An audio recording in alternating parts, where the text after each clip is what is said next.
एकादशी का। कोई है पार्टनर पर्सन में? कौन कौन एकादशी का व्रत धारण करता है? बहुत अच्छी बात है माताओं, ये एकादशी का व्रत अवश्य रखना चाहिए हमें। सुखदेव जी कहने लगे, बाबा नंद मैया यशोदा सभी वृंदावन वासी क्या करते हैं, रात्रि के 12 बजे तक भगवान का भजन किया है। जब भजन किया है, जब वो व्रत धारण करते तो भगवान का भजन भी करना चाहिए, हरि कीर्तन करना चाहिए। अब तो वृंदावन वासी क्या करते हैं, 12 बजे तक हरि कीर्तन किया है, पर उसके बाद सो जाते। सोने के बाद जब सवेरा हुआ तो क्या करते, बाबा नंद तीसरे पैर में और यमुना जी में स्नान करने लग जाते हैं। जब बाबा नंद ने तीसरे पैर में यमुना जी में स्नान किया है तो क्या हुआ, बाबा नंद को जो वरुण देव थे, वरुण देव के दूत पकड़ ले जाते हैं। वो भी कहाँ, वरुण लोक में।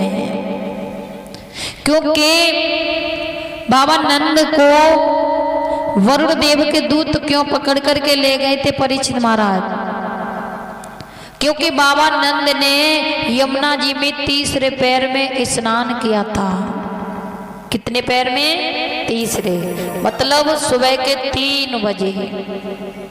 उस समय जो वरुण देव होते हैं वो सोते हैं, उनका अपमान होता है। यदि हमें स्नान करना हो तो सुबह के 4 बजे चौथे पैर में करो।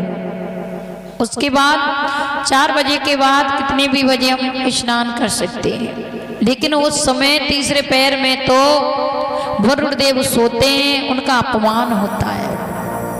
इसके कारण ही वरुण देव के जो दूत थे बाबा नंद को वरुण लोक में पकड़ करके ले गए थे। अब तो जैसे ही सवेरा हुआ सभी वृंदावन वासी बाबा नंद को ढूंढने लगे, कहने लगे, हे बाबा नंद, हे बाबा नंद तुम कहाँ हो बाबा नंद? अब तो सभी वृंदावन वासी घबराने लगे। मैया यशोदा भी, भगवान श्याम भी कहने लगे, बाबा नंद गए तो गए कहाँ? अब तो जब ढूंढने लगे हैं उसी समय मेरे प्रभु समझ जाते ये काम किसी और का नहीं हो सकता है, एक काम वरुण देव के दूत ही कर सकते हैं। उसी समय मेरे प्रभु क्या करते, वरुण लोक में चल करके गए। कहाँ गए? वरुण लोक में चल करके गए तो भगवान श्याम ने देखा कि बाबा नंद वरुण लोक में ही हैं। उसी समय भगवान श्याम ने कहा वरुण देव से, हे वरुण देव तुमने ये अच्छा नहीं किया है मेरे बाबा नंद को पकड़ करके। वरुण देव कहने लगे, प्रभु मुझे क्षमा कीजिए, मैं तुम्हारे बाबा नंद को पकड़ करके नहीं लाया हूँ। मेरे जो सैनिक हैं, मेरे जो दूत हैं, वो बाबा नंद को पकड़ करके लाए थे। इन्हें ये नहीं पता था कि बाबा नंद तुम्हारे पिता हैं, नहीं तो ये कभी नहीं बाबा नंद को पकड़ करके लाते हैं।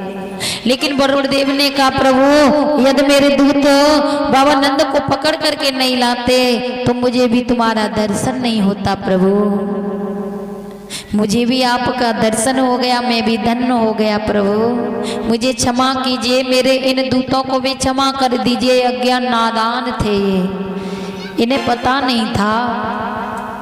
इस प्रकार से मेरे प्रभु बाबा नंद को वरुण लोक से छुड़ा करके लाते हैं। सभी वृंदावन वासी प्रसन्न होने लगे और गीत मंगल करने लगे हैं। सुखदेव जी कहने लगे, हे राजन, जब परिवार खुश होता है जब भी जीवन का कल्याण होता है। क्योंकि ये संसार क्या है, इस संसार एक सनातन वृक्ष है। क्या है परीक्षित महाराज?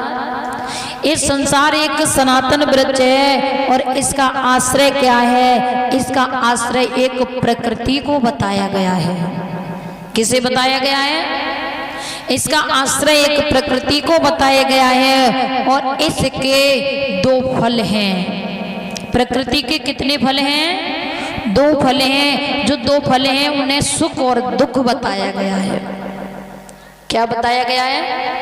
सुख और दुख बताया गया है। और इसकी 3 जड़ें हैं, सत रज और तम। किसकी? जो सनातन वृक्ष है, सनातन वृक्ष की 3 जड़ें सत्व रज और तम और 4 इसके रस हैं, धर्म अर्थ काम और मोक्ष। कितने रस हैं? धर्म अर्थ काम और मोक्ष, इसके 4 रस हैं। और इसके जानने के 5 प्रकार बताए गए हैं। कितने? इसे जानने के 5 प्रकार देखिए बताए गए हैं। क्योंकि स्रोत, त्वचा, नेत्र, रसना और नासिका। क्योंकि जो हमारी नाक